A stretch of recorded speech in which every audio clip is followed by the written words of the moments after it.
Okay, so welcome back and to module 2.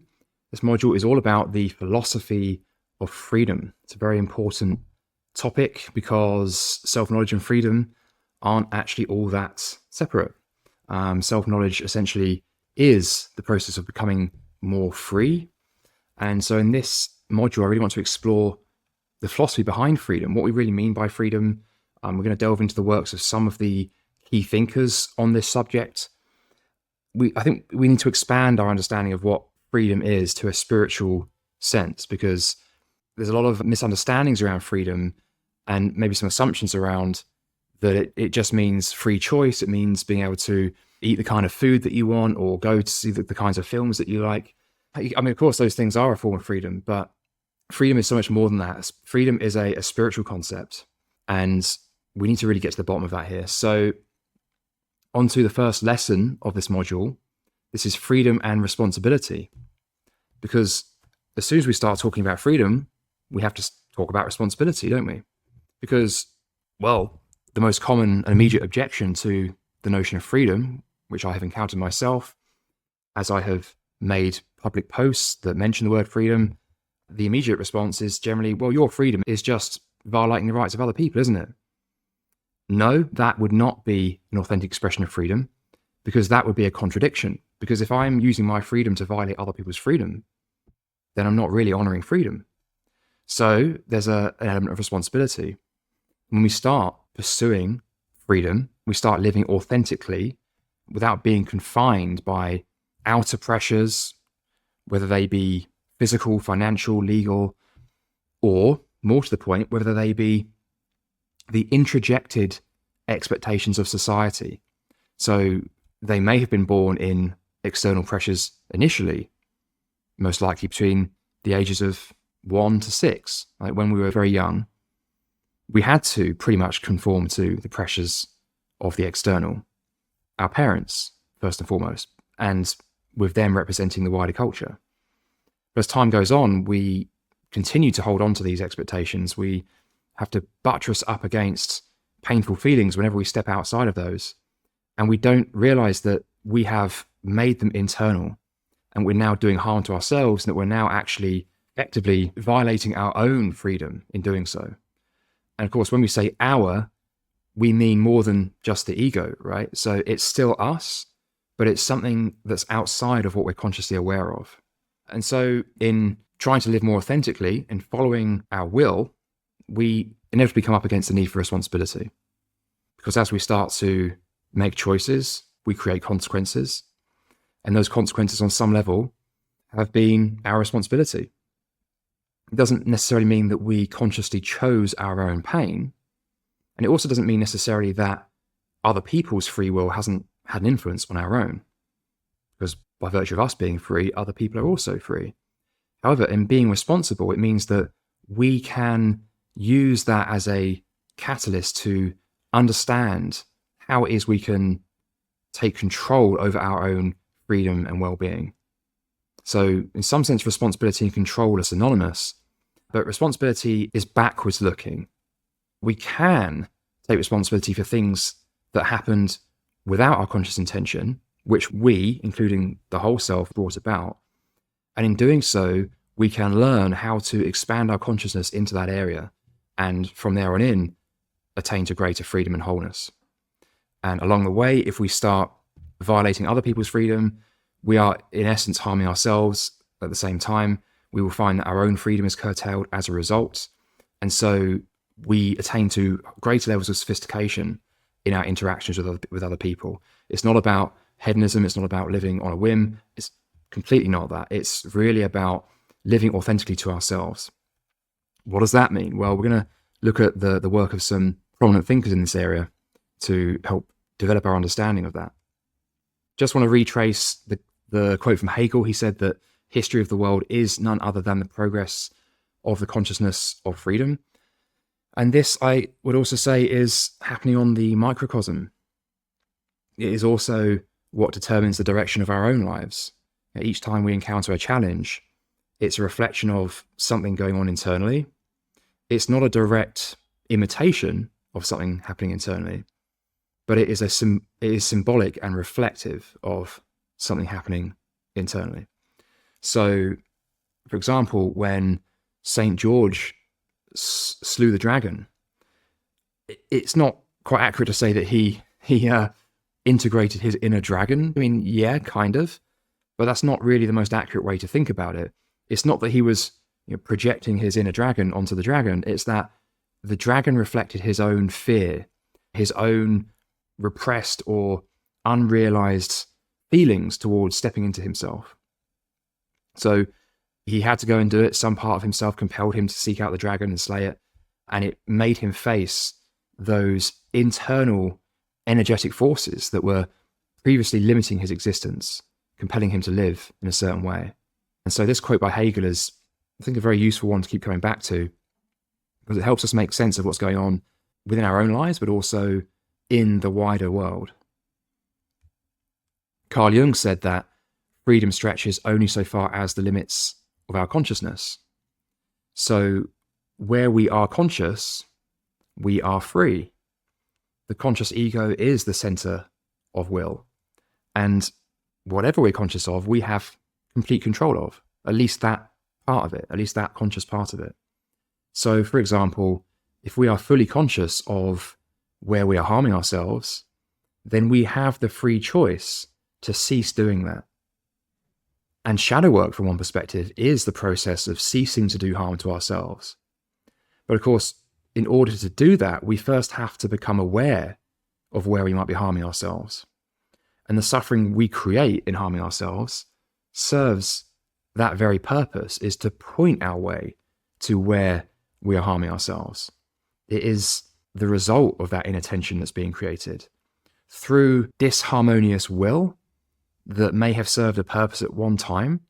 So whereas we may have had to behave a certain way as a child, acting nice or not saying certain words or only doing certain kinds of things and not doing others, that may well have served a purpose. It may well have been useful enough at that point in time in order to get us to the next stage of our development. But at some point along the road, that's no longer useful and aligned to where we need to go. So it's very much a valid part of our journey, but we cannot skip a step. We have to take one step at a time. And so at some point, that inclination is going to clash with another inclination that's coming online, and we're going to have to reconcile those somehow. And to do that, we're going to have to bring them both into conscious awareness, like this melting pot where they can both be seen and they can have it out with each other. And from that, we can find a transcendent way forward. So Carl Jung is saying here that freedom stretches as far as the limits of our consciousness. Where we are not conscious, we're not free. Where we are conscious, we are free. And so in pursuing self-knowledge, we're actually pursuing greater freedom. The two pursuits are synonymous. This also manifests on the earthly plane. So where we seek freedom in a worldly sense, greater income, the ability to spend our time how we choose, to spend our time contributing and producing, creating. Well, in order to do that, we have to treat inner freedom as a key part of that process. In fact, the outer freedom is actually a reflection of the inner freedom. This can certainly be the appearance of outer freedom, but if you look under the hood, often where people have everything they need, I mean, someone that comes to mind of the moment is Diddy, right? Puff Daddy, who became P. Diddy, who became Diddy. You know, he had or has this incredible wealth and all these material possessions, but internally he was a slave to himself. He was a slave to his inner demons and has been caught doing lots of very, very morally suspect things. And over the last, 30 years, I suppose, thereabouts, maybe 20 years, he was pushing away accusation after accusation. All these legal cases were being thrown at him, and he was essentially just paying them off, settling, until eventually it couldn't be hidden anymore. There was just clear-cut evidence of abuse. He was caught on camera abusing his partner, and that was just what was evident from the video recording. So this is someone who maybe had the appearance of selfhood, who maybe represented that, at least for a time, that symbol of self-actualization, but actually it was just packaging, right? Underneath it, there was a very troubled person who had this incredible inner conflict and was trying to placate that conflict by leaning on other people and the praise and recognition of other people in order to bolster him, in order to push that image to the surface and not have to go near the wider reality. So that's an example of how something can look like freedom but not actually be freedom. And I've experienced this in my own life when I pursued what I thought looked like freedom. You might remember from the lesson where I talked about my own personal history. And I ended up just seeking simulacras of it. And actually what I found over the course of 6 years or so is that I was actually moving away from freedom. I was actually moving away from authenticity. And eventually the voice inside my head got so loud and it started showing up in dreams and other kinds of experiences, numerous experiences, that it was just, I couldn't avoid it anymore. And there was some difficult sort of transformational moments. Think of like the Tower card from the tarot, that sort of thing. And absolutely the Death card and the Devil card, they were showing up a lot in a symbolic sense.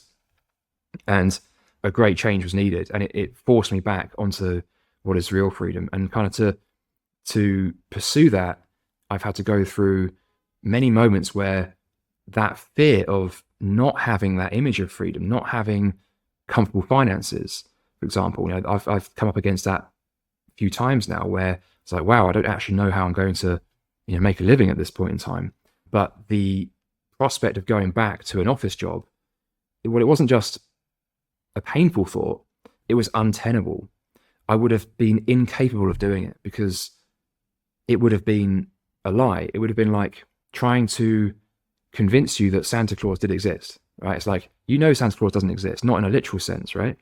But imagine if you had to pretend that he did for work. You would know that you were lying to yourself, and it wouldn't be very successful. It wouldn't be very fulfilling. It wouldn't serve any purpose. So there's a kind of faith and confidence that comes out from that clash of needing to move forward somehow, but knowing that the only thing you did before isn't going to work. And there's a kind of faith that comes from that. It's a kind of do or die moment because, well, if you're prepared to die in some sense, then generally you end up figuring things out. And at least whatever you do pursue through an authentic path ends up being good enough, because there's nothing better than living authentically. There's nothing worse than living inauthentically. So thank you for that quote, Carl Jung. The French existentialist Jean-Paul Sartre said, "Freedom is what you do with what's been done to you." And for me, this quote brings up like I suppose like a Cain and Abel kind of image, where you have two brothers in this case, each with equal opportunities, but one of them decides to pursue it nobly, and the other one pursues it with great expectation and almost demanding a very specific kind of result for his input. And so there's so many lessons you can draw from that story, but I think one of the main ones is having trust in the self and the wider reality versus demanding that the ego gets its own very idiosyncratic way. Because implicit in that is to assume that there's no wisdom beyond that. What can God possibly teach me? But another very important message is simply that of responsibility. We all are born into struggle that we didn't choose. We're all born into a world subject to the will of other people and other beings. And that's not a mistake. There's something seemingly so unfair about that. Imagine if you're born into poverty in some African country, and you just feel like you have no prospects whatsoever. How unfair. What about being born into a war-torn region? How incredibly unfair. Well, is there something more valuable, even more valuable than fairness? And I would say there is, and that is freedom. There's nothing higher than freedom. The value of freedom, because freedom is what there is vaster than even the value of eliminating evil from the world. In fact, evil is in some sense the price we pay for having freedom. So freedom must be pretty important, right? And so we all have this choice. We've all been placed into situations that we didn't choose. We've all suffered at the hands of other people. And yet the sheer magnitude of that injustice, when understood to be paling in comparison to the value of the free choice that comes from our existence, that should give some sense of the magnificence of what we're talking about here, the reality of freedom. And so we each have a choice. We can each choose to transmute those situations into greater awareness and greater selfhood and reap the rewards of that. Or we can choose to use it as an excuse to not do that and to take an easy, or at least an expedient route in the short term. But I think it inevitably leads to greater problems down the line. Well, I think it does. I value freedom more highly. However, I'm sure there's many people who, going by their actions, would probably make the case that actually I'd far rather live a life of hedonism, coping, and avoidance. And I don't have a problem with that. You're free to do that. That's absolutely your choice, you see? So whichever way you look at it, freedom is a very wonderful thing. And who would any of us be to try and take that away from anyone else? But the opportunity is there if you choose it. And there's nothing more generous than that, right? The opportunity to pursue freedom. But it is something that must be pursued through responsibility. It cannot be given to you, just as you cannot give it to anyone else. It's like a metaphysical impossibility, because freedom comes from one's own engagement with themselves by default. Arno Gruen comes at it from a therapeutic perspective. He said that autonomy, which I would use interchangeably with freedom here, autonomy is that state of integration in which one lives in full harmony with one's feelings and needs. So he's explaining here an element of what we actually mean by freedom. It's a state of integration in which we live in harmony with our true feelings and needs. He says, commonly we think of autonomy as something else, as something having to do with the assertion of one's own importance and independence. Yes, so this is the common error that's made with the idea of freedom. In fact, I love what he says next. He says, this applies particularly to the kind of self that consciously or unconsciously conforms to the ideology of domination. Right, so if someone is criticizing you for pursuing freedom and essentially assuming that your pursuit of freedom means the violation of someone else's rights, well, now you know how that person really thinks. They're not valuing freedom because they're valuing actually domination. And so they're tacitly admitting that actually they're seeking to dominate you. They're not really interested in your violation of other people's freedom because they don't value freedom. So how could they be? What they're really seeking is their own avoidance of it. It's their own freedom that they're scared of. And that part I don't blame them for. I don't blame them for feeling scared of freedom. It's a big old task to pursue freedom. But the part where their response to that is to use that freedom to violate other people's freedom, to say we have to establish certain rules that are, I think the phrase is, objectively best for everybody, as though there is some fixed, objective rulebook that we can apply to all people that will just last forever. Well, not only is that inherently contradictory because it's using freedom to violate freedom, but it's tacitly admitting that they don't actually value other people's well-being as much as they would like you to think. So I chose this quote for those reasons, and also because I like his description of autonomy as the state of living in full harmony with one's true feelings and needs. I think that's really important because we don't necessarily choose our true feelings and needs. We have influence over them, but there are certain presets, like this psychological template that I referred to earlier, that just as we have a physical template, we also have a kind of psychological template. And we can gain some insight into that through divination, for example, looking at our birth chart. I mean, that's a very good place to start, but it's certainly not the full picture. But it gives an impression of this fact, I think, that we do have a kind of template. Each of us is, or spirit is in each of us, or we are in spirit as well. But it would be an error to think that we are a blank canvas, or that in our human existence we ought to unify ourselves with spirit entirely. I think that would be a bit grandiose, and actually, kind of ironically, a kind of avoidance of the real work, which is to make the unconscious conscious. So responsibility is synonymous with freedom. You cannot really have one without the other, because in pursuing our own feelings and needs, well, on a rudimentary scale, that might consist of some kind of impulsive behavior, just pursuing what feels good, eating copious amounts of junk food, for example, well, there's going to be a consequence to that. And so from that comes responsibility. And as I said earlier, when you are responsible for something, it doesn't so much mean that you determine that you have full control over everything that happens in the future, because that would be to deny the existence of the unconscious mind.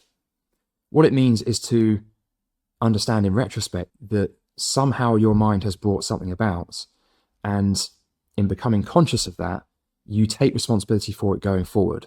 So it's only when you're able to really confront and assimilate what you encounter in the world that you can truly be free of it. So this is why the two concepts are synonymous, because we have to expand our awareness into what is affecting us, affecting our well-being, causing tension internally, causing suffering, which compels us back to the middle, to the path towards authenticity. And it's through responsibility that we understand the role that our own mind played in that. And we have to be clear, I think, on where our own role starts and ends. As soon as we start thinking, oh, it's not my fault, it's not my responsibility, that leads to all kinds of problems. But let's be precise here. It doesn't mean that everything is our responsibility. As we've established, it's pretty clear that we didn't choose consciously the kind of suffering, the kind of challenges that we were born into, for example. But we can choose what we do about them. So responsibility is a huge theme of this course and this whole program. It's habit 1 of the 7 habits, which we'll get to. Next to a quote from Schelling, he said that man has been placed on that summit where he contains within him the source of self-impulsion toward good and evil in equal measure. The nexus of the principles within him is not a bond of necessity, but of freedom. He stands at the dividing line. Whatever he chooses will be his act, but he cannot remain in indecision because God must necessarily reveal himself, and because nothing at all in creation can remain ambiguous. So just as God must reveal himself, our essence, our true self, our template, must also reveal itself. And so we stand at the dividing line with the choice towards good and evil. And we're going to break down what we mean by good and evil, because there's nuance there to explore as well. I think there's actually 2 kinds of good and 2 kinds of evil. But we have to make a choice either way. We have to move because we are being compelled towards freedom either way. Freedom is the self. And so we have to move towards it. Well, we can move towards it or we can move away from it. We can deliberately push away the painful feelings because they're painful. And from that, you could argue we have evil. As I mentioned, the 7 habits of individuation is a model that I conceived of, and it's really designed to be the path of self-knowledge. These are the 7 habits that will help any individual move towards greater self-awareness. And habit 1 is to take responsibility for your mind. But there's a lot packed into this little phrase here, because it's not just about taking responsibility for your mind, but it's about understanding the mind. It's about understanding the unconscious mind. It's about understanding our will to go out and meet the world, and also understanding our pain and our aversions, and how these actually all point to the truth about our mind and conflicts within our mind. And so someone practicing habit 1 is always asking themselves, what does this situation mean for me? What does this conflict tell me about my own mind? Let's say that we seem to have been the victim of some kind of crime, something that we didn't cause in the conventional sense. Maybe we go away on holiday, we come back and we find our house has been broken into and we've had some money stolen or something. What does that tell me about my own mind? It's not excusing what has happened. It's not in this Buddhist sense saying, oh, well, we just caused it ourselves, because, well, implicit in that is that I'm the only person with free will. But of course, that's a contradiction. There's other people with free will as well. But what it means is that, well, maybe our true self did have some role in that on an esoteric level, right? But moreover, it's reflecting something about our own mind. I often say, look for the irony. Where there's irony, there's insight. We live in a very ironic world. And the most ironic feature of our world is probably the fact that it's not recognized as such. The fact that so few people recognize the irony that surrounds them all the time. Everything is compensatory on some level. Things are often not only not what they seem, but the precise opposite of what they seem, by virtue of compensating for some kind of polarity somewhere. So we bear that in mind and keep this habit close to mind, and endeavor to always be taking responsibility, understanding what our struggle tells us about the nature of our own mind, because that is how we can attain greater freedom. That's how we can make conscious the elements of ourselves that either gave rise to external factors directly, or put ourselves in a situation where we were heedlessly at the whim of others' free will. And so a part of this, we have to understand the nature of good and evil as well. We're going to be looking at that in depth in the course on shadow work and also the course on narcissistic abuse recovery. These are really important subjects to understand on the path of self-knowledge. That brings us to the end of this episode. So thank you for your time and attention. If you enjoyed it, then please leave me a like and subscribe if you haven't done so already. If you're listening to this on the podcast, I always appreciate ratings and reviews as well. For the Know Yourself program, simply head over to knowyourself.makeitconscious.com, and I'll see you soon.